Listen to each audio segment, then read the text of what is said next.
Plain Truth, a show where we get into some of the mysteries, anomalies, and the dirty underbelly of the world around us. I'm your host, Paul, and joining us this week, we have Jim Willie, who really needs no further introduction. Jim, are you there? I'm here. I've got my water next to me, so I'll keep my throttle dry. No, good, wet. Good. Okay.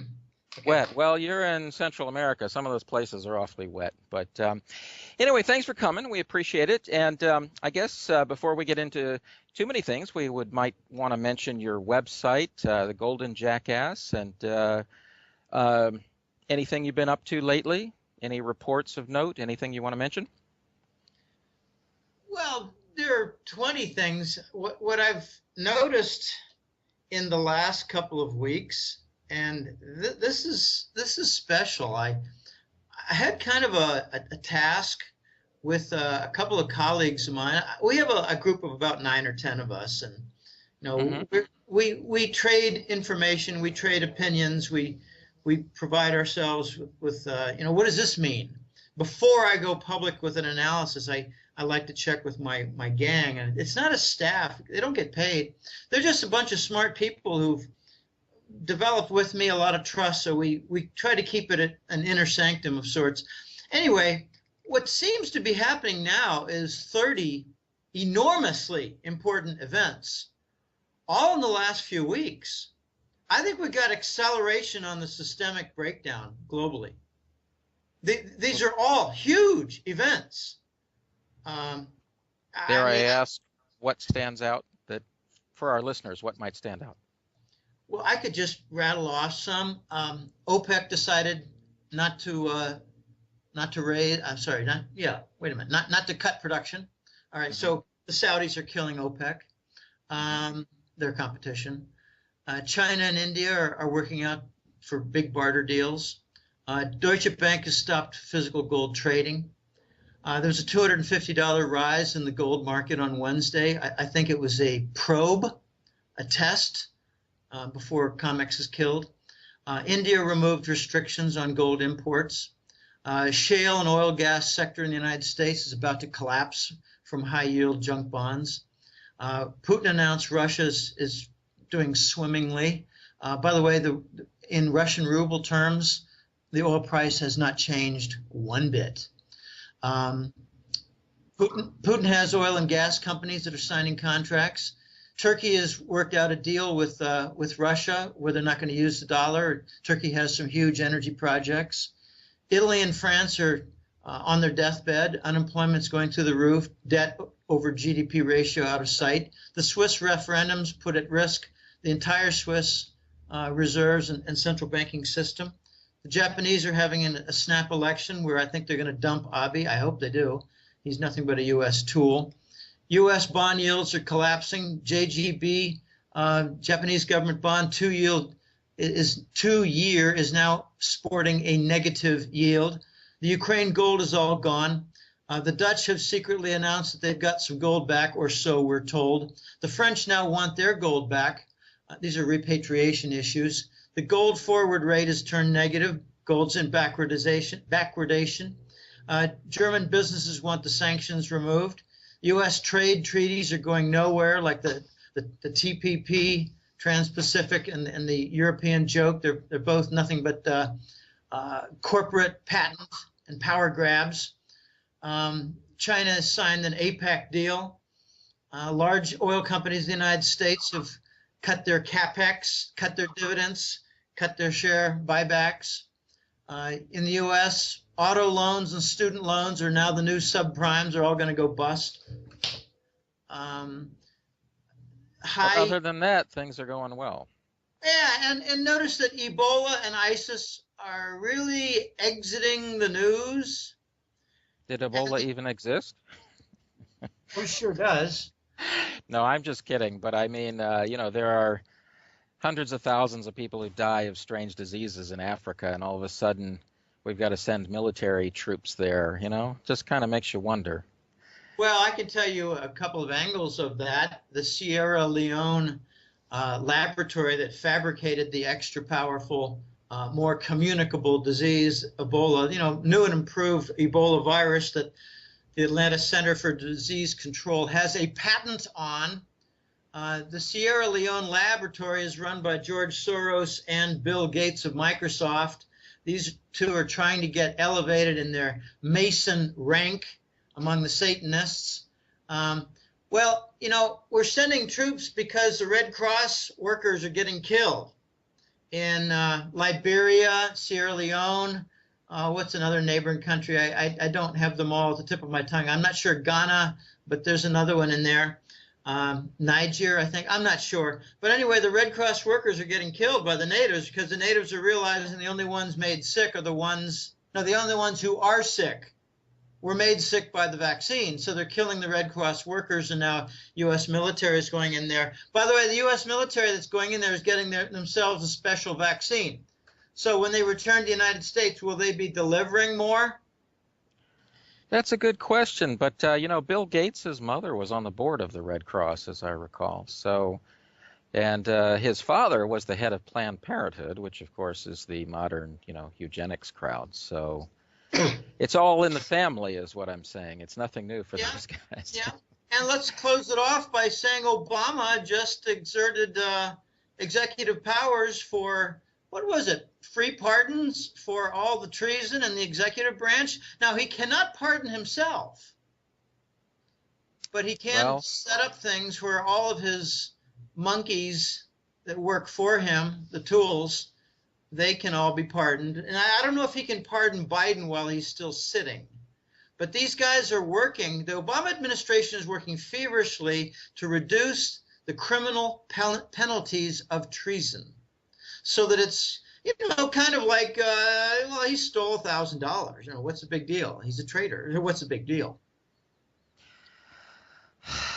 Boy, what can one say? We could get into the politics forever. But I tell you what, why don't we get into some of the stuff that your subscribers care most about, which is the more business, financial, what you call, what, the global money war? Yes, I do. That's the term you like to use, and that's really quite appropriate. So why don't we start with some of these grand trade deals? I mean, I see so much going on. You mentioned a minute ago the one with Turkey and Russia, but they're all over the place. I'm here in Asia, and they're not worthy of note. Everybody's doing it. I would think that the percentage of the world's transactions that are occurring in dollars must be collapsing. It must be going down very quickly.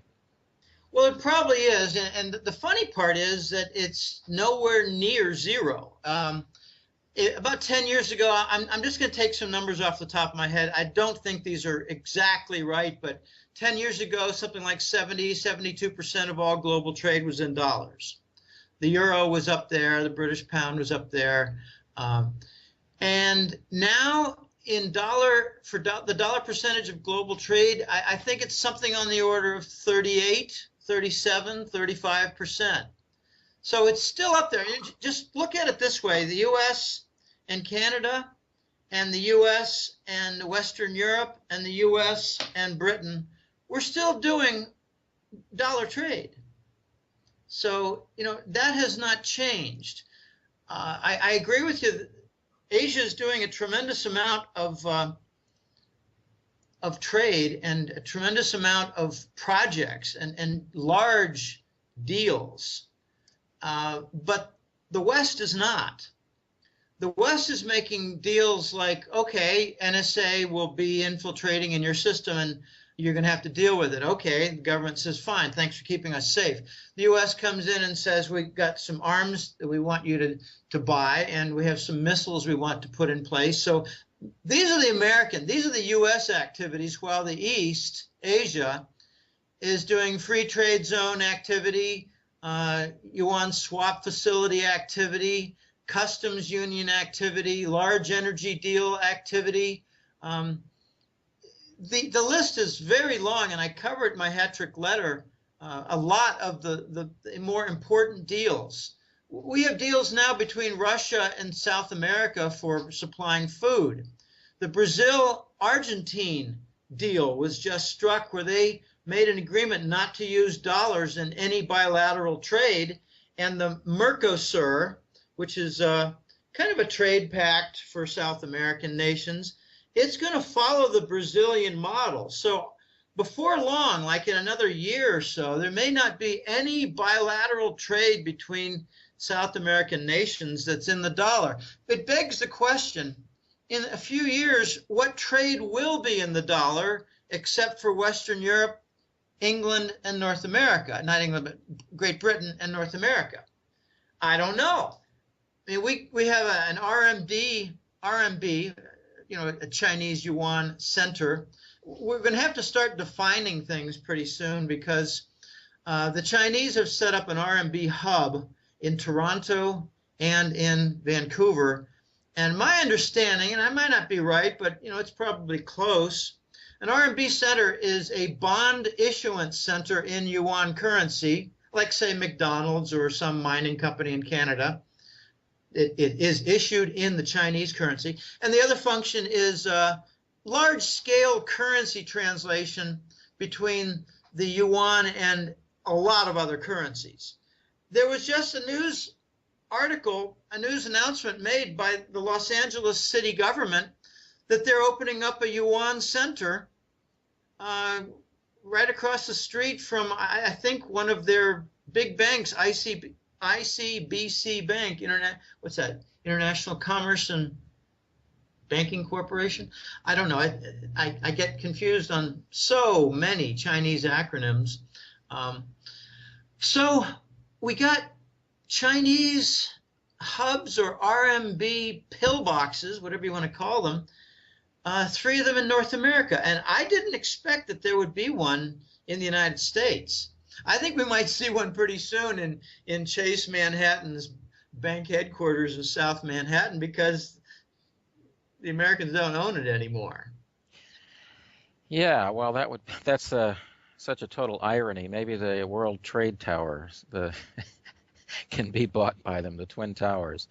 And of course, talking about these big deals, I suppose the Russia-China gas deals are a sign of what's coming.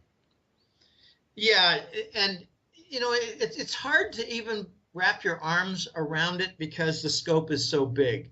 I believe it's something on the order of a $300 billion deal, but it just got extended because the Russians have announced now plans for construction of what they call the Altai, A-L-T-A-I, the Altai gas pipeline that is not going to go to the Pacific end, but will go to the western end of China, going straight down from Siberian sources.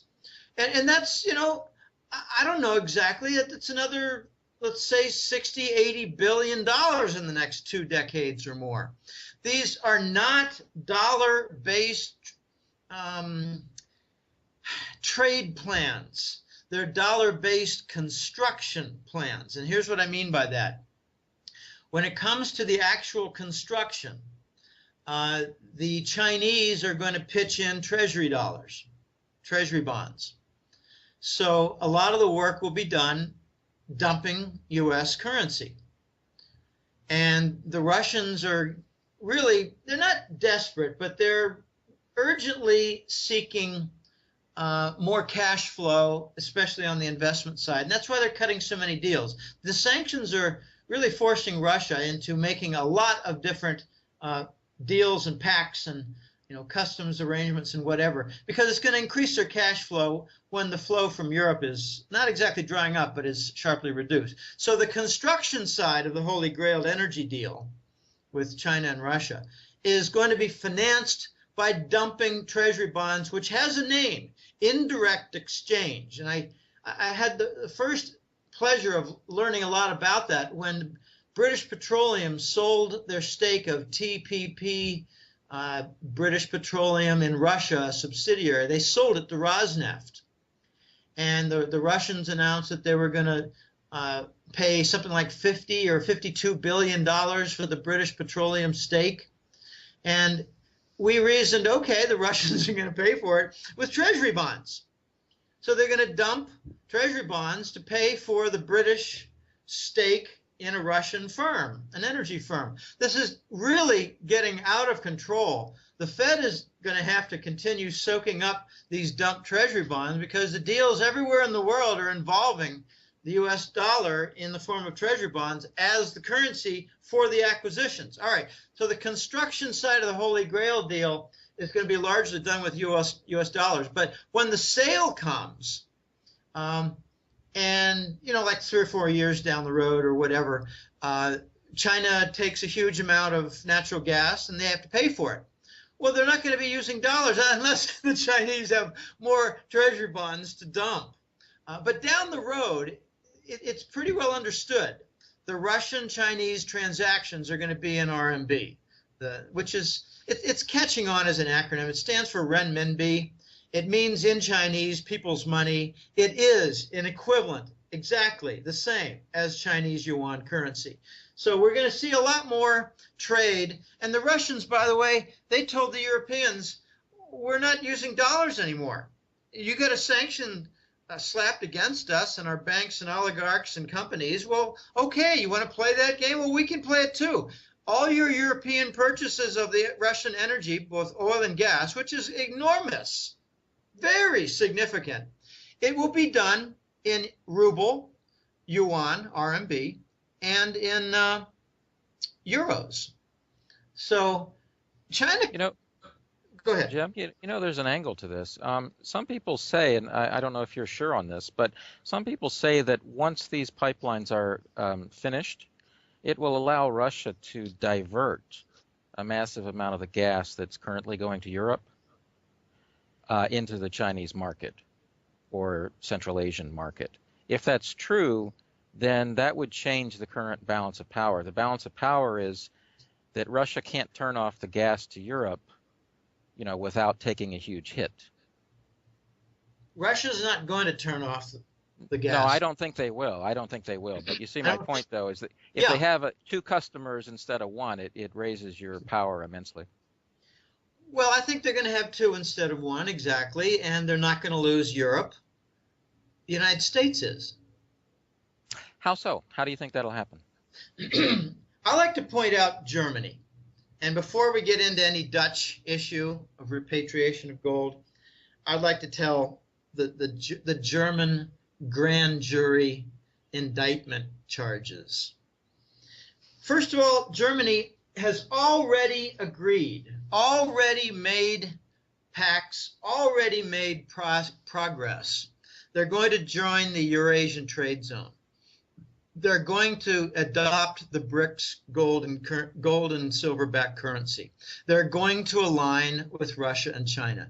Germany has already decided this. I don't give a backward flying rat turd what Angela Merkel says regarding sanctions. Totally irrelevant. I know that sounds wild and crazy. The decisions have already been made. Germany is not going to forfeit their industry to satisfy the U.S. fascists and the EU fascists and the other parties that are involved in Ukraine. Germany's not going to give it up. There are now fabricated stories about German corporate support for the sanctions. I believe they're written by Langley and dumped into the news as quotes from, say, Mittelschaft or Siemens. I've got some German clients who say, no, the CEO or president of Siemens never said that. Those are fabrications by your country. These are from German clients. All right, so what are the 4 indictment charges by Germany? The first is they don't want NSA infiltration anymore. It's not just bugging Merkel's office. It's far bit deeper than that. It's monitoring the entire German parliament. It's bigger than that, even. It's monitoring the entire Siemens network for cell phone in Germany. The second issue is over gold repatriation. And I'll get back to this point with a little side story, but just let it be said for now while I'm making my 4 indictment charges. The Germans are very angry that London and New York sold their official gold account. They're very angry that they've not been able to have their delegates from the German parliament visit the New York Fed and see their exact gold with markings and serial numbers. All right, so the Germans are very angry about their allies stealing their gold. The third issue has to do with the rivalry and the conflict and open warfare now on the monetary front between the Bundesbank and the Draghi Euro Central Bank. Draghi is now proposing a $1 trillion bond and asset purchase program on monetized money. Up to now, he's done it on a sterilized manner of draining money while putting more money in and on a net basis, it's zero. Now he's proposing pure unsterilized, and the Bundesbank is up in arms. The fourth thing is the Russian sanctions, which we touched on. There are over 3,000, pardon me, over 3,000 German companies doing business in Russia. They're seeing already big declines in orders, in activity, in their Russian subsidiaries, businesses, and it's not going to stand. So on these four bases, Germany is going to break. And I don't think they're supplying war material, men, fighter jets, and all that for the nonsensical Ukrainian war that the U.S. has sponsored with its mercenaries. So they're getting ready to get out. It's going to be extremely complicated for a couple of reasons. First, pardon me. First is that the German constitution, if you will, set up post-World War II, involves quite a few provisions and oaths of loyalty to the U.S. by their highest level politicians. Second thing is more practical. The Ramstein Air Force Base is the biggest in all of NATO in Europe. And it's like a sprawling city. It's got the biggest medical facility of all the NATO nations. And it's going to get extremely complicated because the Turks are in the same position of flipping east, with a lot more openness on their disgust. And I point to the Ramstein Air Force Base and the Incirlik Turkish Air Force Base, both parts of NATO, both very important to the Langley boys for shipping Afghanistan heroin. So it's going to be very difficult for Germany to break loose. It's going to take some kind of a smoking gun.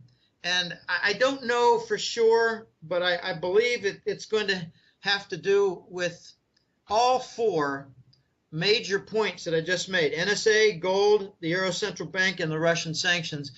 I think they're going to say, look, we're going to have to rewrite with a special parliamentary session, kind of like a Continental Congress for Germany. They're going to have to rewrite some of their rules because they're not going to go down the tubes just to satisfy Langley and a bunch of American and European elites who want to install a Western totalitarian system and blur all national lines.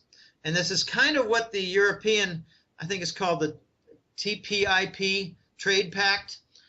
It's to put power in the hands of corporations, to give them incredible patent authority and power, and to control and censor the internet, and a whole lot more.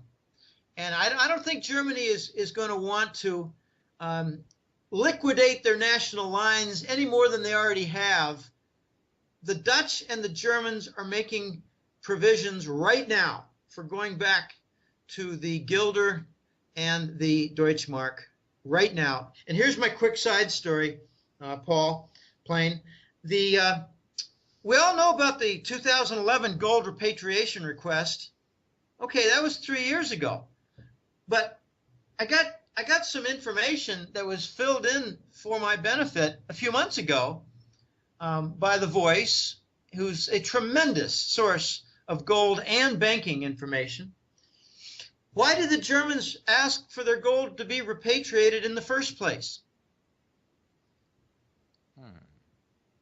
we focus on the absent repatriation. We don't focus on the motive for the repatriation.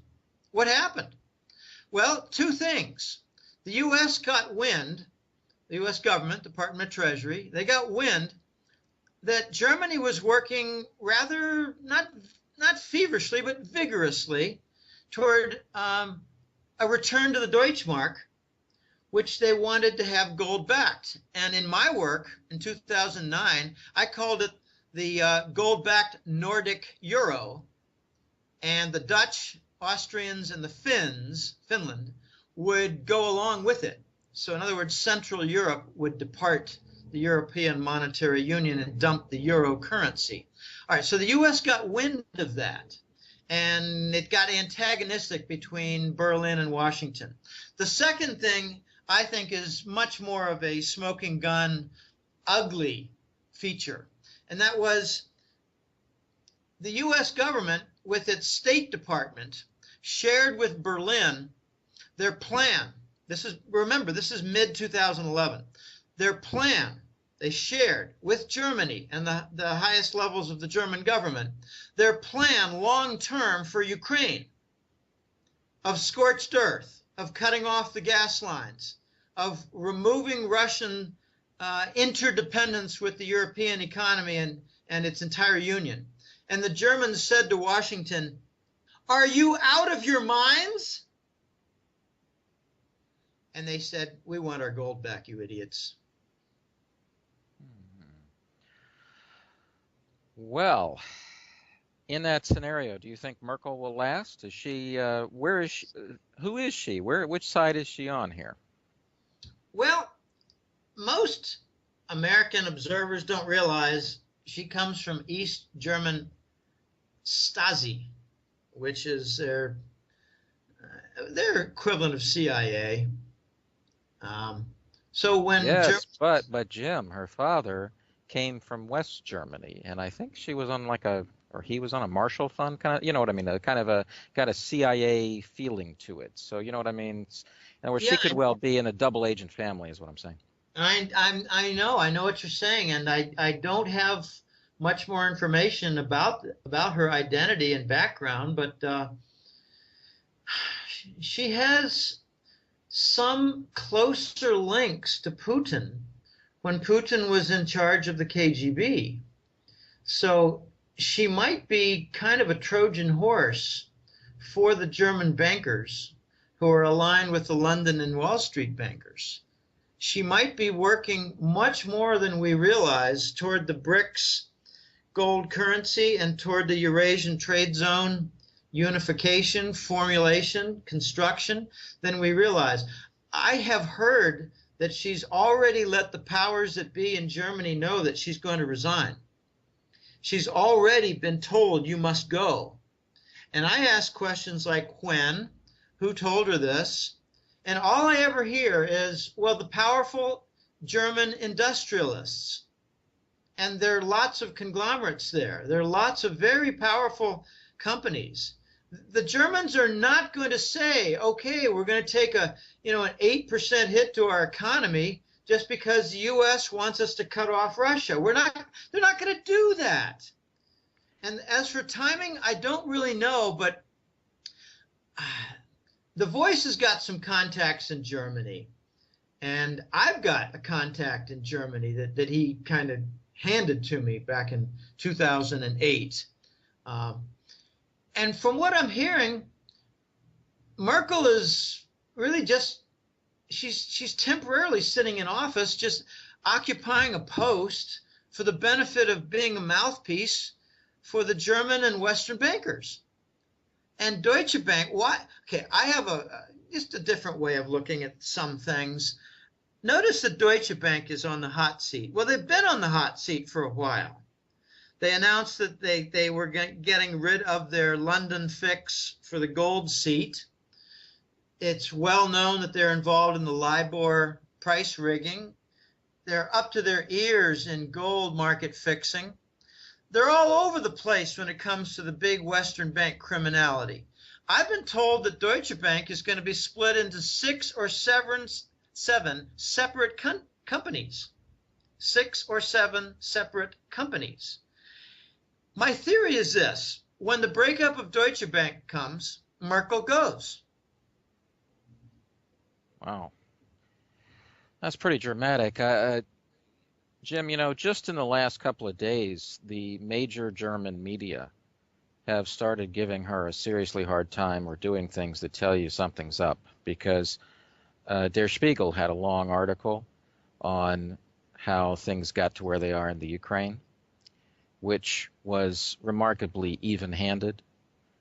And then German national TV, the ARD or whatever, had Putin on for a reasonably fair interview. And, even if you're just neutral, that's dramatically better and pretty damning of what the West has done in the Ukraine. So this is a sign that things are not going her way at all. Well, from what she publicly states, how do you know what she does behind the closed doors? Well, that's the thing. I don't know if she's a double, triple agent. I mean, there's just no way of telling who she is, and we'll never resolve it. And even when she's gone, I don't think we'll know. But I guess this kind of segues into another topic for tonight, which is the issue of stress within the EU. Or is the EU, is the Euro, are these going to hold together? What do you think is going to happen? Well, I try not to get too much involved with the German politics. I just focus on German banking and industry. Mm-hmm. I do a financial newsletter. I don't do a political one. And to be sure, I cannot avoid the politics sometimes, especially when you have too big to fail banks and banker welfare and all that. It has already been decided that Germany will leave the EU. It has already been decided that Germany will leave NATO. We've just got a lot of details and a lot of rubbish and broken trucks on the road blocking that path. It's already been decided. I've got it from 2 independent sources that Germany has already agreed, leave the common euro and join the BRICS gold-backed currency, gold and silver, the BRICS new currency, and join the Eurasian Trade Zone and allow their Frankfurt RMB hub center to flourish. They will close down the European Central Bank Draghi offices in Frankfurt. They're at direct odds with the Bundesbank. Which do you think will prevail? The Bundesbank. They've already decided to get out. I'm not wondering if it's going to happen. I'm wondering when it's going to happen, how it's going to happen, what trigger event will permit it to happen. Watch Deutsche Bank. It could be the trigger event for a lot of lost German old line Western banker connection. And let me point out as footnote, in 1998, a very important acquisition took place in the banking world. I remember back in the 80s, I was working at Digital Equipment Corporation, and one of our main focus groups was Bankers Trust. Another one was Broken Hill Properties. Can you say BHP Billiton, the Australian conglomerate? All right, so the Digital had some very big clients back then, and I didn't get much word of what's going on with Bankers Trust.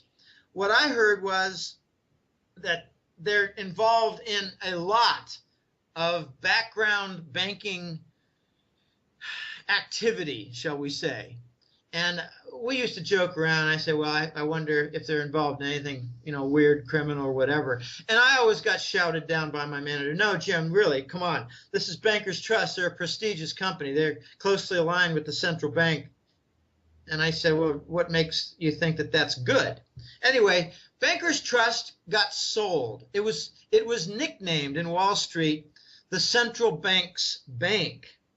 Okay, that's where all the Wall Street derivatives were housed in the 1990 decade. Kind of a side project by Robert Rubin.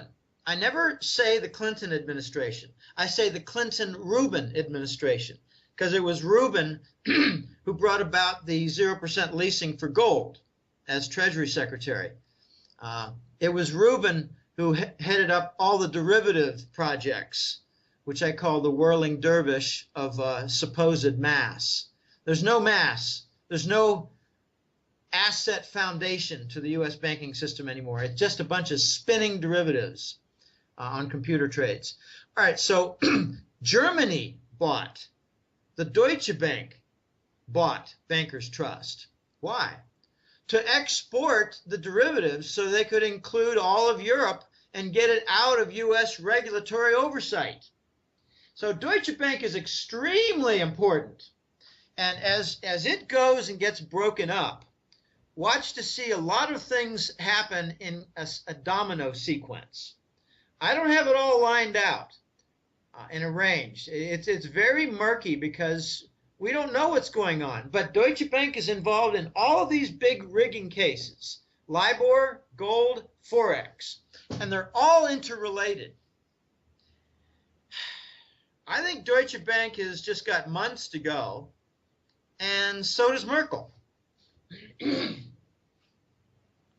Well, months would be a long time because the situation in the Ukraine's going to collapse soon. You're going to have millions of refugees heading into Europe.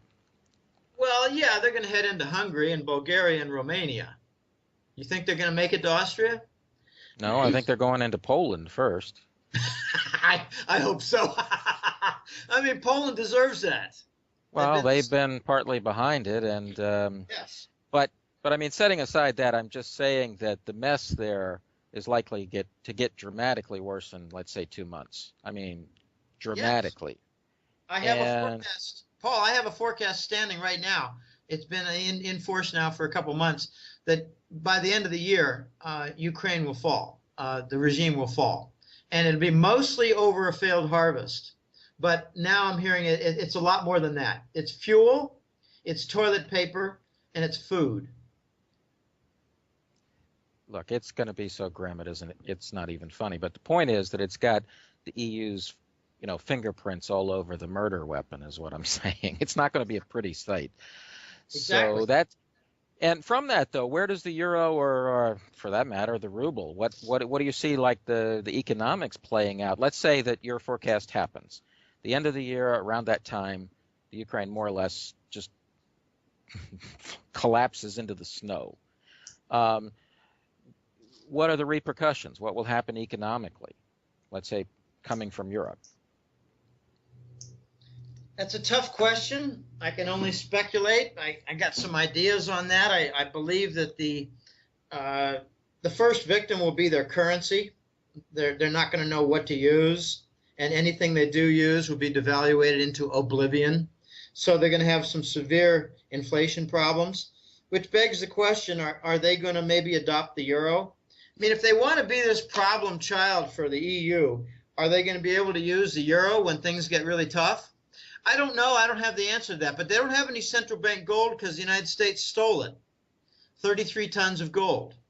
That's part of what's going on here. I mean, Libya was moving along swimmingly under Gaddafi. He's a strange bird. He was, until he got disemboweled. What did the United States want from Libya? 144 tons of gold.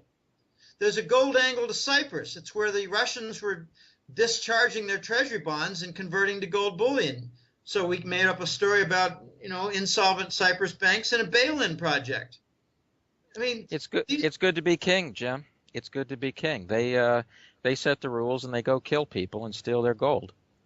Right. So if Ukraine doesn't have gold and $70 billion of oligarch money is sitting in Swiss banks, how on earth can they ever get their economy going when, I think the biggest new cottage industry in Ukraine is going to be black market human organs.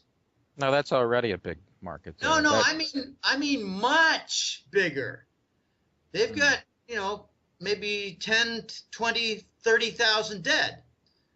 And they've got lots of limbs in the forests and dumping grounds that don't include the organs. So I think they've got, I've got a client, he's in Zurich, and he said, Jim, almost every day I drive by the airport and I see a Ukrainian hangar and there's always activity. They're flying in and out all the time. What do you suppose they're doing there? And I said, I don't know. Maybe they're bugging out. It's the families of the regime leaders. And then we talked more, and he said, do you think they're moving a lot of their personal possessions? I said, sure, but maybe they're moving a lot of human organs. Don't forget prostitutes, Jim. They actually just put a motion to legalize prostitution as well. Well, that could be, but anyway, regardless, the infrastructure in Ukraine is ruined. I've got a, he's not a client. His name is Jaroslav, and he's in St. Petersburg. He's a really smart fellow, and he's got a lot of connections, and he knows people in Ukraine. And I've got another Hungarian client, paying client, and he keeps me informed on what's going on in Ukraine because he has contacts there. And from what I hear, the infrastructure is wrecked. I'm not talking about highways. I'm talking about railways too. And I don't believe their supply network for, say, diesel is up to the task for completing their harvest. I don't think their trucks are ready to complete the task for harvest. So they're having a skyrocketing price inflation problem now with food and fuel, and there is no toilet paper. The troops from Ukraine, from the center, from Kiev, who are fighting in the east, are mostly surrounded without provision of supplies, and they're just laying down their weapons and marching toward the Russian line. And Russia's not, castrating them or executing or beheading them. They're just saying, all right, we realize you got caught on the wrong side. Here's a warm meal and a blanket, fix yourself up. The Russians are going to come out here as the winner, and I think Ukraine's going to get cut in half. I think there's going to be a Western half and an Eastern half. It's going to be a Russian-speaking and a Ukraine-speaking. There's not a great deal of difference between the languages. I'm hearing from some, I got one client, believe it or not, who's living in a Kiev suburb. I've got another client in the United States whose wife comes from Kiev. So I've been instructed, shall I say, that the Ukrainian language is really a cross between some Slavic languages and doesn't have a lot of uniqueness. But anyway, I think the West is going to take Western Ukraine. Remember, it's got its farmlands in the West, and it's got its industry in the East. Russia's going to retain its industry connections that have been supplying for a long time the Russian military. They're in the East. The West wants the farmlands, and they're going to try their best to bring in the Monsanto seeds so they can, do whatever they can to penetrate penetrate the European food market with all the genetically modified organisms. Ukraine could be important for that, for Monsanto. By the way, Costa Rica has neither chemtrails nor Monsanto foods. Uh-oh. Now you're getting people tempted. By the way, I agree with that. I've traveled around Central America and South America, and I haven't seen very many at all. I haven't seen a chemtrail in 8 full years, but I'm told by a couple people who have experience in Guanacaste, which is a northwestern province of Costa Rica along the Pacific, that they have in the past, 2 or 3 years ago, seen a bunch of streaks across the sky, but not anymore. All right, that's just a little side comment. Well, why don't we get into gas and oil, because and of course that gets into the petrodollar. So with this turmoil in Central Eastern Europe, what do you see happening to, let's say, the gas market? Well, I mean, the first thing you have to comment on is Ukraine. Ukraine is they're very, very troublesome nation when it comes to the gas market. They're siphoning gas.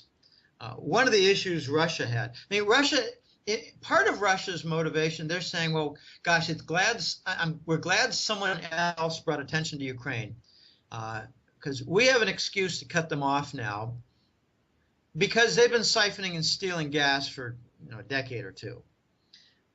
Russia's playing an interesting chess game regarding the gas market there. They're actually saying now that maybe we won't complete the South Stream pipeline that will go through Hungary, Bulgaria, and Austria to make its way to Germany. All roads lead to Germany. All roads, LNG roads, gas roads, oil roads, railways, all lead to Germany. It's the center of Europe industrially, the biggest economy. It's the most powerful industrial sector. They got export trade surpluses. All right, so I don't really know exactly what's going to happen with the European gas market, but I've been assured Russia will not cut off gas to the European market. They're going to continue to threaten to use it in order to get the Europeans to break away from the US and NATO and even kill the European monetary union, the common euro currency. So I don't know what's going to happen, but we get a lot of conflict that's really, my attention is not so much on Ukraine so much. It's on the Iranian gas pipelines that are now blocked by ISIS in northeastern Iraq and blocked by the extraordinary conflicts going on in Syria. So if the U.S. succeeds in making a permanent war zone in Kurdistan within Iraq and Syria with this ISIS tool, which, by the way, is a Langley asset, completely controlled by Langley, and that is coming out slowly. The control center for Langley on ISIS activity is the U.S. Embassy in Turkey, Ankara, Turkey. And the Turks are pretty well ready to boot them out. I don't know how it's going to happen. It's hard to boot out an embassy. That's an extreme measure to take. But the Iranian gas line must make it to the Mediterranean in order to supply the European market. And now the Israelis, believe it or not, have just struck a royalty deal with Syria. Wow. The Israelis control the Tamar floating platform for gas production offshore in the Mediterranean. So these things are all interwoven. And the Saudis did what they could a year ago. They interrupted the funding and the contract work for the Iranian-Pakistan gas pipeline. That'll be revived, just a matter of time. I don't know what's going to happen with the gas market. I'm much more focused on the petrodollar. I think the Saudis are very misunderstood right here, plain. Hey, Jim. Yeah. The latest I heard was that the Israelis are trying to cut off the Russians from the European market, and they want to build a pipeline through Cyprus to pipe the Leviathan gas into Europe. Have you heard anything on that? Yeah, it would supply Cyprus, Greece, and Italy. Well, that's fine. The part that's the biggest challenge is construction, and then the second biggest part is what's the volume? And then there's a complication because Israel has a standing contract with Russian Gazprom. One third of all Israeli citizens are from Russia. Little known fact by the American followers who really don't follow jack shit. Well, it's interesting, though, that it seems the Israelis and a lot of the Israeli oligarchs are supporting the Ukrainian side in that conflict. It's bizarre. Well, I wouldn't make the mistake of regarding Israel as a homogeneous entity. The fascist element of Israel is supporting and supplying people, staff, in Kiev. But there's another side of Israel that I think will prevail. It's the side that doesn't like Bibi, Netanyahu. It's the side that made the Gazprom contract. It's kind of like Germany. Germany is not homogeneous. You got the industrialists versus the bankers. The bankers are aligned with the politics. In Israel, you've got the fascists, and then you've got the, I don't know what to call them, more fair-minded capitalists, the democratic element. And the fair-minded have already cut a contract with Gazprom. So any additional pipeline that goes to Cyprus and into Greece and Italy, my guess is it will work in concert with Gazprom, not in opposition. Well, what about the petrodollar then? One of your favorite topics. Was that a question? Is it looking healthy? No, it's looking dead. Well, there's so much. It's still walking, though. It might be a dead man, but he's still walking. So how's it? What's happening to it? I think it's crawling. I don't think it's walking. I think it's on all fours. First of all, about a year ago, some big events happened in Saudi Arabia where it was quite clear that a break had occurred, a divorce had occurred between Riyadh and Washington. The divorce is pretty clear. Back a year ago, I pointed out a number of different individual events. We've got now some détente between Iran and Saudi Arabia. I believe the Chinese told the two parties, look, make nice, stop the propaganda, stop lying about each other. Realize that you both as nations want to improve commerce, reduce the war threat. So ignore the Americans, give them lip service, and tell them to screw. Make nice, or we're going to give you both problems, because now the Chinese Navy is patrolling the Persian Gulf and the outer waters. What's that? And that's not exactly the Indian Ocean, but you know what I mean. So there have been monthly meetings since about March this year between ministers of Saudi Arabia and ministers of China, and they're happening in the Great Hall of the People in Beijing. Monthly, I call them love fests. They're talking about wonderful cooperation, cultural exchanges, funding of new projects, banking facilities, projects back in Saudi Arabia, the gigantic petrochemical project that the Chinese are funding. So the U.S. threw the Saudis under the bus. And I don't care about these photo ops with King Abdullah and John Kerry, the Secretary of State, the absolute joke of the Secretary of State. The only bigger joke we had was Hillary. I don't care about photo ops. I care about events. And an event that preceded the Kerry photo op in Riyadh was an Obama summit meeting with King Abdullah that lasted no more than 15 minutes. A complete disaster. And I reasoned that something happened with Obama and King Abdullah, and my sources give me pieces of information. We try to put it together, and we conclude that the Saudis were complaining about ISIS. They didn't want it to come back to Saudi and cause a regime change among the Saudi royals in charge. And Obama told them, no, F you, we're in charge. Do as we say. Don't worry. ISIS is our tool. ISIS will not cross your border. And they already have. Okay, so that's part of the divorce. But here's the big element that's not in the news regarding the Saudis and why the divorce was made final.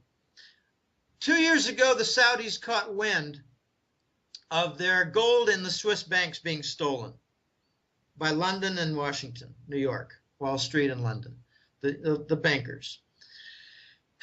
What happened was we had a big smokescreen story. I mean, I really seriously mean this. Any very large event that happens in the financial world has a gold hidden angle. The United States went after UBS in Switzerland and claimed that they had a lot of foreign accounts and illegal accounts and tax dodging accounts and all kinds of different violations. So basically, the Department of Treasury of the United States took control of UBS in 2011. And I looked to see, well, what's behind all this? You don't just, the official story is nonsense. They wanted to, capture maybe $100 million in tax revenue? Well, that's 1,000 times below what makes it critical, $100 billion. $100 million is diddly squat lunch money for the Wall Street crowd. Lunch money. They spend $200 per lunch per person. I'm not sure, add it all up, it might come up to, several dozen $1 million. Okay, $100 million in tax money from the Swiss bank, that's irrelevant. What was really behind it, and I came to learn, that's where a lot of Saudi gold was hidden. Not hidden, but stored in the allocated gold accounts in Switzerland. Well, it was largely stolen. Now, what was the story several months ago regarding Swiss banks? Again, the same line of BS. Credit Suisse, foreign accounts, tax dodging, illegal secrecy, blah, blah, blah. Well, I dug a little further and learned, okay, it looks like the U.S. government wants to fold control of Credit Suisse under UBS. And I said, well, sounds like they want the rest of the Saudi gold. And I learned, no, it's more than that. They want the entire Gulf region Emirate gold. Now, I did a little homework back in June or so when the Saudis announced an independent sovereign wealth fund to be created, independent of their central bank, for conversion of their heavily loaded dollar-based assets to diversify. And I thought, okay, I got confirmation. It was to convert treasury bonds into gold. That's the Saudis. All right, so this is all part of the aftermath of the divorce of Riyadh with Washington. Then I came to learn from just simple research, Google search, let's just list all the Emirates nations from the Gulf and let's search for their sovereign wealth funds. And I came to learn that half of the 2.2 trillion in total was just the UAE, United Arab Emirates. Not quite half. I think it was a little more than $1 trillion, 900-something billion, a huge amount of money. UAE is different from Saudis. They don't have a huge population with lots of Islamic reform pressure, lots of women's rights. They don't have that. They've got a much smaller population and a huge bank account. So the Americans in London, the Wall Street and London bankers are stealing Gulf Emirate gold in Switzerland. It's heading straight to the refineries and going straight from there to Hong Kong and Beijing and Shanghai. And the Saudis don't like it. So that's why they created their sovereign wealth fund for converting treasuries, because they still own a stinking bunch of treasury bonds. I would estimate that, and we tried to search this down, and it's hard for my gang to get exact numbers, but we think something like 2/3 of the 2.2 trillion of Gulf Emirate sovereign wealth fund is in dollar denomination, and the great majority of that is in treasury bonds. They got some big banks, like Prince Wallowweed or whatever his name is. I like to call him Prince Dickweed. They have some Citigroup bank stock and bank bonds, a lot of investments in Wall Street, but they don't add up to anywhere near 100 billion. So the majority is in treasury bonds. So I take it, Jim, you totally disagree with the angle that Saudis are just doing Washington's bidding to hurt Russia? I think they're doing China's bidding to earn a lower energy cost and a lower price on the Holy Grail deal with Russia. Also, with these sanctions that are all interrelated with Washington's agenda, the sanctions that Russia had in a countermeasure, all these businesses in Southern Europe, you think China's going to buy them up? This all works to China's favor. I believe Saudi Arabia is doing China's bidding. They want to keep a low energy cost to their expanding economy. The United States is going to suffer deeply to the damage to the entire shale oil sector, and their junk bonds are about to explode, a new subprime. It's not just car loans and student loans in the United States, it's shale sector loans. They're all going to blow up. Okay, so how wise would it be for Saudi Arabia to make enemies of Washington and the West and Russia at the same time? I mean, that's got to shorten their life expectancy, I would think. Yeah. The Saudis are caught in the middle. They just cut a deal in the last month with Russia on pricing of oil. Can you say moving away from the COMEX and the WTI, West Texas paper crude oil pricing system? The Saudis are about to introduce a Russian pricing system in Chinese RMB. Okay, you mentioned that they're in trouble, they're caught in a vice and however you want to describe it. Yes, that is why I believe the Saudis are talking nice to Kerry and not having his head cut off. They're talking nice with Washington. They're allowing ISIS to cross their border. They're very careful with what's going on in Mideast developments, especially ISIS. They're tolerating the theft of the Saudi gold in Switzerland by London and New York. And behind the scenes, they're working feverishly to make friends with the Iranians, to avoid conflict with Russia. The number one and number two oil producers, Saudi and Russia, are going to set the oil price. They're going to ignore the American influence for setting that price. And they're going to accept Chinese RMB in sales and watch the Saudis accept RMB and other currencies besides the dollar from the Europeans. Iran ditto. So when can we expect the Saudi spring? I think the Saudi spring has already started. Notice that Prince Bandar was dismissed and then he was rehired. They're going through a lot. They're really stuck in a vice. This is not simple for the Saudis.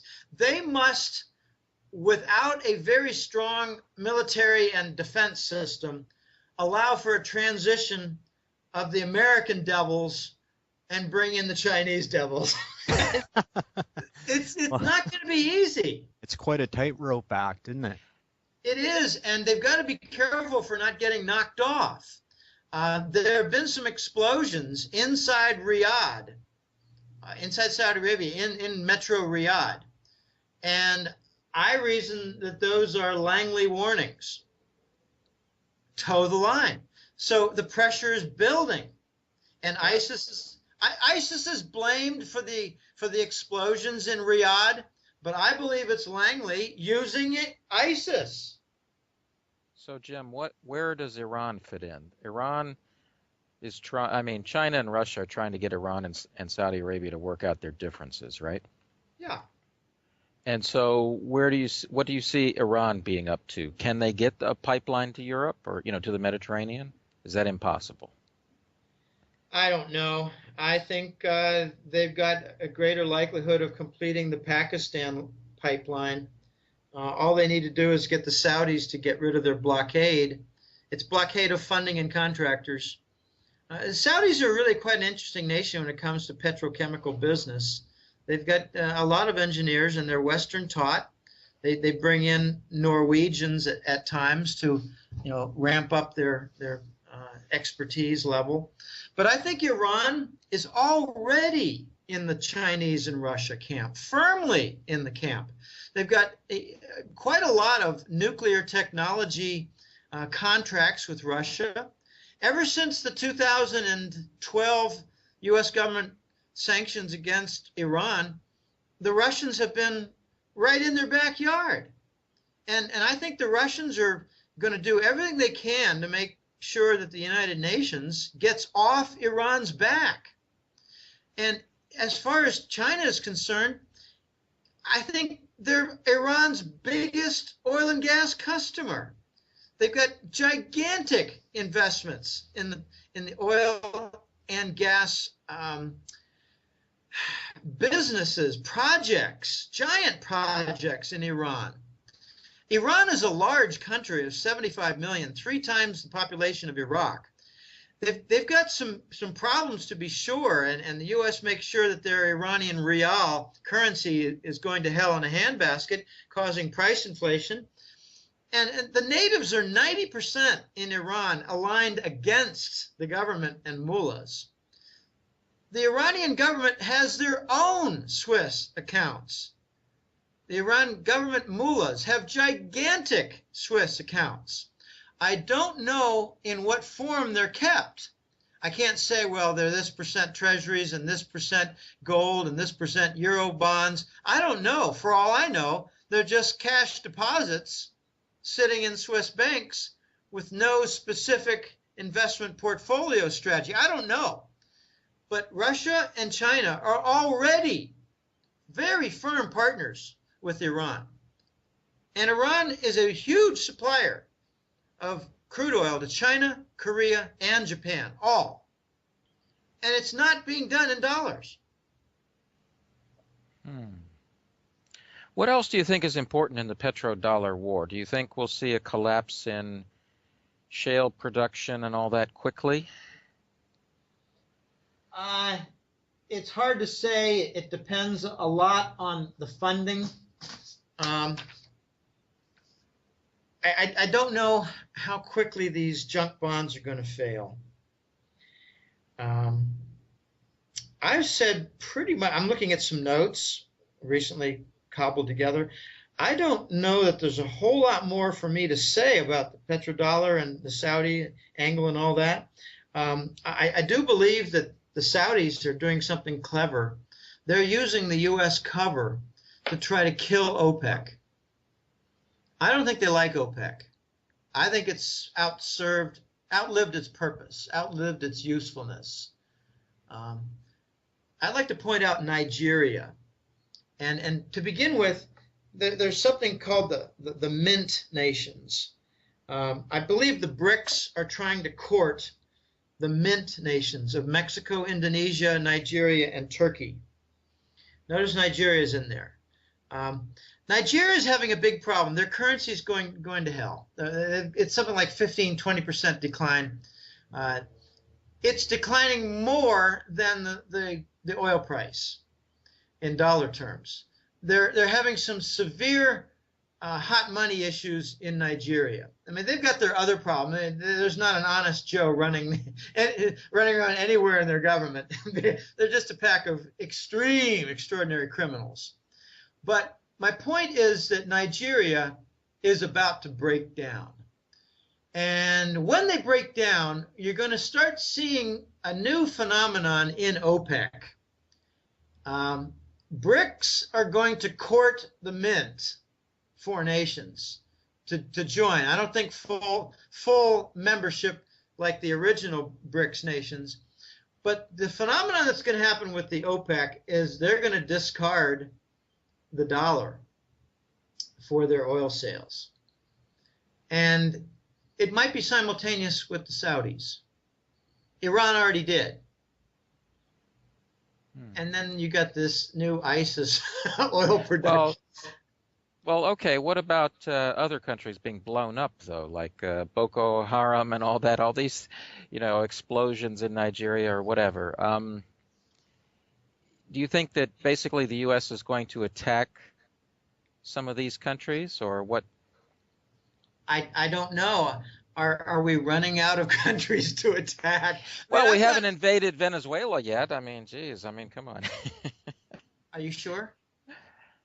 Well, we've been sending in hitmen and all kinds of other things. Right. Can you say with certainty that Chavez wasn't taken out? No, that's entirely possible. That's entirely... Well, I think we're all over that area, but we're limited in what we can do. It has to be covert because the Russian Navy is all over Venezuela. The Russians are surrounding North America right now. Chinese and Russians get... How so? I mean, they're occasionally doing drills, but are they actually doing it like every day kind of thing? Well, the Russians have tight relations with Venezuela. The Russians are working out a deal with Cuba. The Russians have now been the first entry into Mexico, which relaxed their Pemex foreign consultant law. That's all pretty significant. The Russians they're involved in Brazil. China gets the relations, and then they open the door for Russia. Russia's got all kinds of agricultural deals now with South America. I think Russia wrote the deal with Cuba on their $3.3 billion infrastructure aid. That was about May. The Russian, for Cuba, I think they wrote it in so that if there's any dropped ball by Cuba, Russia can build up the Mariel base and make a naval base. So Russia's all over the place. Well, clearly they're on the march militarily. Their military budget has increased dramatically. No question about that. And so has their leap in technology. They've got technology in the Russian Navy now that disables the U.S. Navy targeting systems. It was demonstrated in the Black Sea in June, and it caused pissing in the pants at the Pentagon. I've heard that. I've heard they've got a lot of, they've done a number of demonstrations where they've disabled radar and other things. And I guess that one case with the USS Cook or whatever, they totally disabled the whole boat or whatever. But I tell you what, before we wrap it up and get to the last topic in terms of anything you might want to say on BRICS that our listeners might want to hear. For example, in Brazil, it looks like the U.S. or whoever made a tremendous attempt to influence the election, but they failed. Yes. Right? I think that's relevant. They may have assassinated the one guy, and then, well, anyway, you can, if you want to comment on that. There have been approximately 20 assassinations by the U.S. government of South American leaders. That is over the last 2 decades. So this is not new, and it's not a new accusation or a wild-eyed claim. Dilma Rousseff won. She did not win a mandate. I don't think she got over 52% of the votes. But one of her first act and deeds is to create a bilateral agreement with Argentina for no more dollar settlement in trade. Okay, so the BRICS have a very firm anchor in South America. Watch all South America follow suit. The Mercosur, think of it as Mercado Sur, the South market, South American market. Mercosur, pardon me, is going to follow the Brazilian trade pattern. And I'm looking for a unique situation where the BRICS funds can come in and offer some aid to Argentina in exchange for, say, a significant stake like 20 or 30% in some of the major industries of Argentina, and help turn that country around and get it off the US dollar shackles. The BRICS have 2 very important funds, and there's another fund that's not exactly BRICS, but is closely aligned to the Asians. The 2 BRICS funds are called the New Development Fund, and each of these is a $200 billion fund. I'm told that the New Development Fund for the BRICS is now half funded. It's got $100 billion. And when I raised the issue of, well, what are they going to do with the $200 billion for a development fund? At first, we heard, well, there's going to be a Tanzanian railroad that they will finance. Well, there's going to be a Kenyan railroad that they're going to finance. Well, there's a Nigerian railroad that they're going to finance. In other words, build up the railway infrastructure along major routes in Africa. Then I heard, well, they're going to work out some deals and really improve the Nigerian ports. Well, they're going to work out something and improve the Angola ports. Well, they're going to try to get some kind of order in Congo. And I said, all right, well, look, I'm pretty good at 4th grade arithmetic. I add up all these billions for the railway projects, and I add up some of the port facilities, and I get, somewhere around 20 or $30 billion. So I'm going to repeat the question. Where's all the $200 billion going to go for the development fund? And then the truth was sort of leaked out.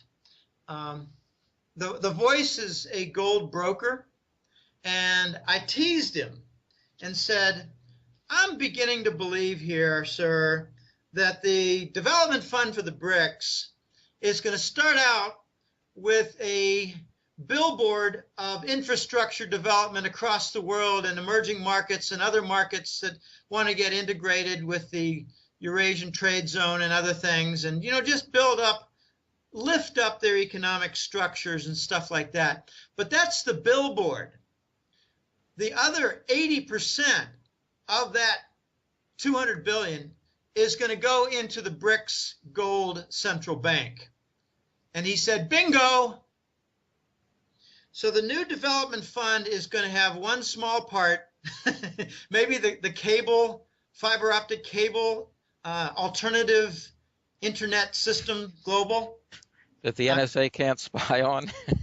Well, I don't care if they spy on it at all. They will have to cut it in order to stop it. And they're not going to be able to do that because it's not going to be technologically all that challenging to do. It just has to be done, and they've already made progress on it. All right, so the development fund is a hidden gold sourcing central bank, and the BRICS need this central bank to back their currency, and they need it to back the gold trade notes, which are essentially going to operate as letters of credit. All right, second fund, the Crisis Reserve Arrangement Fund. It's going around being called the CRA Fund. I like calling it the Crisis Management Fund.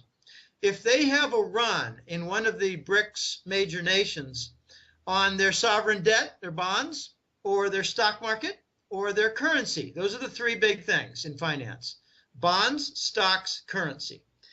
Well, this $200 billion fund, which I believe is also half funded, has $100 billion in it. Well, then they can, you know, what they could have done in the past was to prevent the Asian meltdown in 1995 in Thailand. That's the sort of thing they want to prevent. For instance, right now, India occasionally has some big problems with their current account deficit, runs on the rupee. The Russians are having a run on the ruble. So this fund could address that and provide some aid short term to bolster the economy, create not so much a firewall as a moat, a wall, to prevent further damage. And I think it's going to have a lot of value. The third fund is called the Asian Infrastructure Investment Bank, AIIB. And, you know, this is not a BRICS fund, but it's going to be overlapping a lot, I think, with the BRICS Development Fund. I have a sneaky feeling. This is just a gut feeling. I can't prove this, but I believe the BRICS Development Fund is going to be used outside of Asia, and I believe the Independent Asian Infrastructure Investment Bank will be used in Asia. In other words, the BRICS Development Bank does not have to worry about funding Asian projects. And believe me, the Japanese have something like $1 trillion in their reserves. They got a huge amount of treasury bonds. They're sitting in various forms like the pension fund, but they can fund a lot of projects. It might cost them on the interest rate side. Nothing is for free. You always have you put out a lot of money. And by the way, when these BRICS treasury bonds get put aside and buy up gold, you're going to have an impact with the treasury bond market. And I think we already saw some evidence of this. The BRICS, I think, were using Belgium as a warehouse, a clearinghouse that was noticed. The Belgian bulge of $440 billion in treasury bonds, I came to learn that was largely BRICS treasury bonds held in reserves, moved in order to help the project of sourcing BRICS gold for their central bank. And why did the United States attack BNP Paribas? That stands for Banque Nationale de Paris. It's the French Parisian bank. Why did the U.S. go after BNP Paribas? Because they were facilitating in the BRICS treasury bonds loading up in the warehouse in Belgium that got noticed, and being used to source gold, and that all got blocked. So the BRICS nations are not going to be deterred or stopped. They're going to be just delayed. Well, you know that recovery fund or whatever, that sounds like the anti-Soros fund. You know what I mean? It's kind of like the exact opposite. And so it's kind of like the exact opposite of what we have now. Yeah, I got a question for you.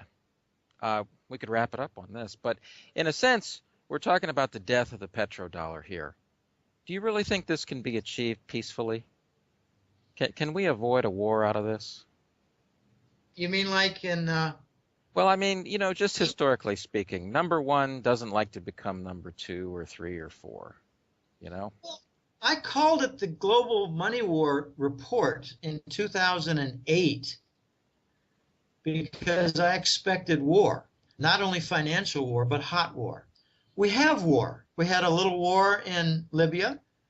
We had some more skirmishes in Egypt. We're having a war in Syria. We had a little financial war in Cyprus. We're having a constant Cold War with Iran. Now we have a hot war in Ukraine. So when you ask me, we're having a war, I wonder, well, how do you define war? We already have them. I know you mean a bigger conflagration, supposedly.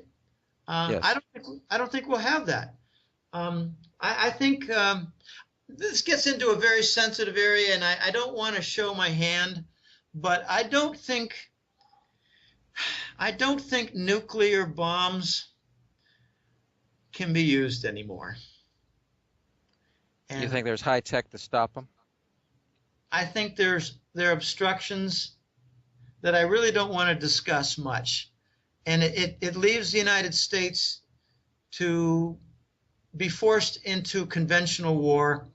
And now they're realizing that the nuclear bombs perhaps are off the table, and the radar systems are not our superiority, and the cruise missile is surpassed by the Russian Sunburn and Onyx. So the U.S. is stuck with ground war, attrition war, and financial war. And with the rejection of the dollar, we will lose the financial war. I don't think we're going to have a conflagration. Russia, Putin, and the Kremlin did not take the bait. No, they didn't. They set They're the playing. trap. Yeah, exactly. They're just kind of saying, grab it, have fun, watch everybody there hate you, and then we'll pick up the pieces as we see fit. Right. You said something very important. Let everybody hate you. All of Eastern Europe is watching Ukraine. Yes. All of Eastern Europe is going to turn to the Eurasian trade zone. All they have to see is the failure in Kiev and Ukraine. We're not going to get a better government in the next several months in Kiev. We're going to get a different criminal oligarch. I think in 2 more regimes, we'll get something constructive in Ukraine. But the U.S. will get some of its mission accomplished with scorched earth and wrecked Ukraine. But they did not destroy the infrastructure for the gas pipelines. Russia did not cut off the gas supply to Europe, and the West did not blow up the pipelines. Russia did not make a real big issue out of the siphoned, stolen gas. They just cut off because, hey, Kiev wasn't paying the bill. You know, it's like your utility company cutting off your electricity or gas. They didn't come in and blow your house up. They just cut you off. Okay, so you have to seek out alternative forms of energy. There's all kinds of shortages in Ukraine. I think a very big turning point is going to come when Ukraine regime falls. And I've been hearing for 2 months that the Ukrainian leaders are already leaving Ukraine, and with some of the IMF money.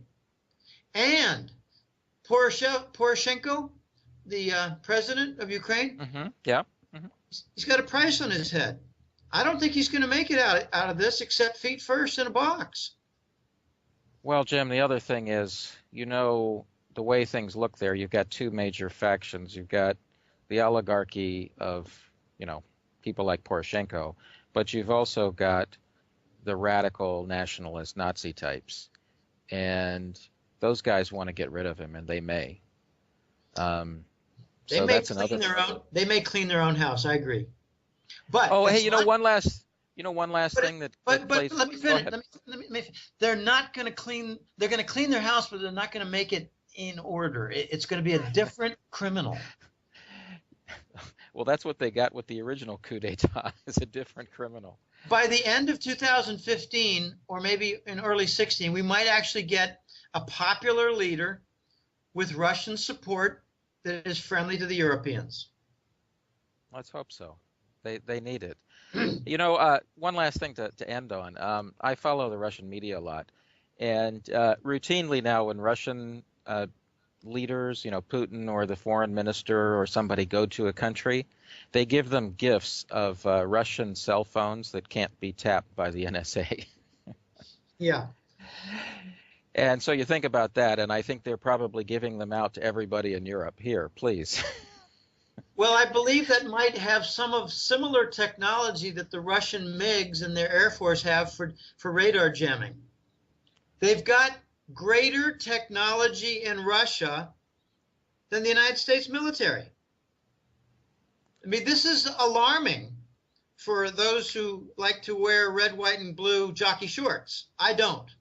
I'm pure white jockey. You're a pure white man, huh?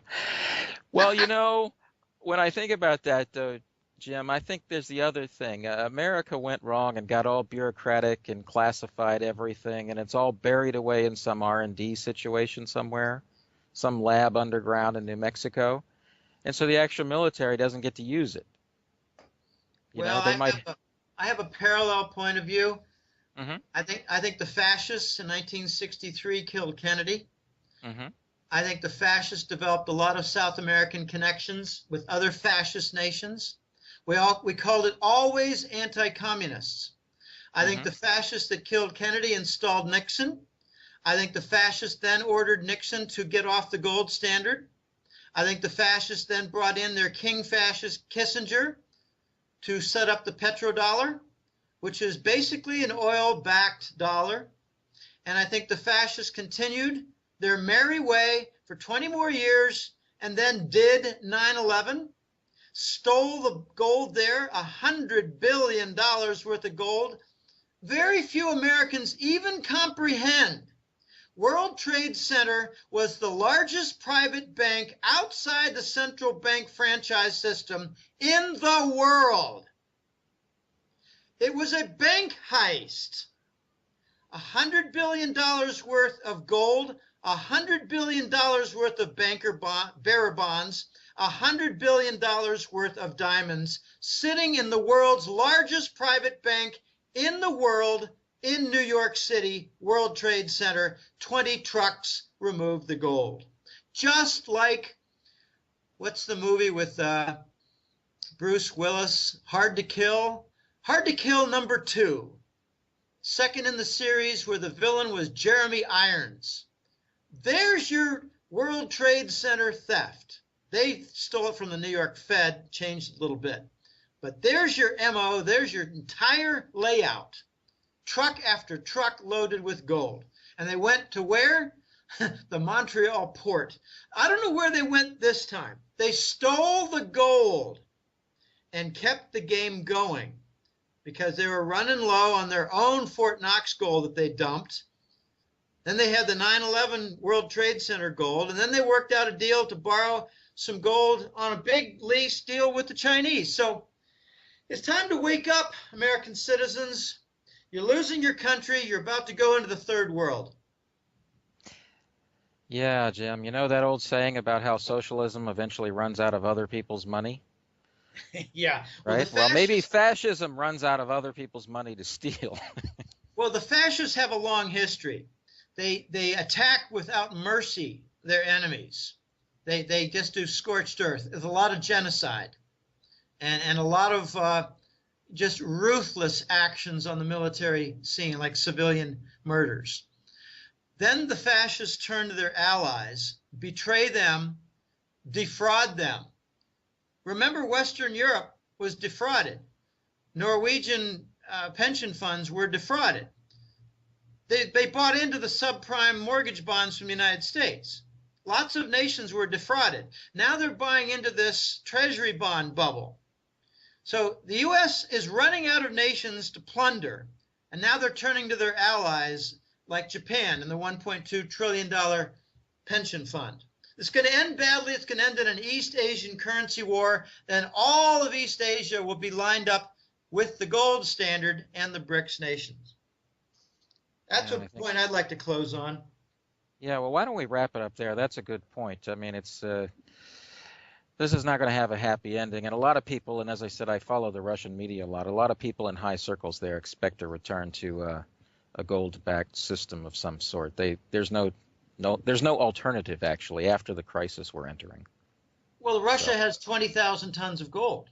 They're ready. China has over 15,000 tons of gold. They're ready. 1,000 tons a month have been removed from London, heading to points in Asia, largely China. 1,000 tons a month from London since March of 2012. That's 30,000 tons. It's not in the news. Why do I know that? Because The Voice was one of their brokers. Well, that's what the news is for, is to not tell us anything, right? So the news is for fabrication of government propaganda. And this is a good point to close on. That's what your newsletter is for. So why don't we close on that? Where can people get information on your newsletter? Well, it's www.goldenjackass.com. No hyphens or periods or dashes or anything here in the middle. Goldenjackass.com. I have a free page. It's full of public articles, but more so in the last 2 or 3 years, much more so interviews, because I'm getting invited a lot.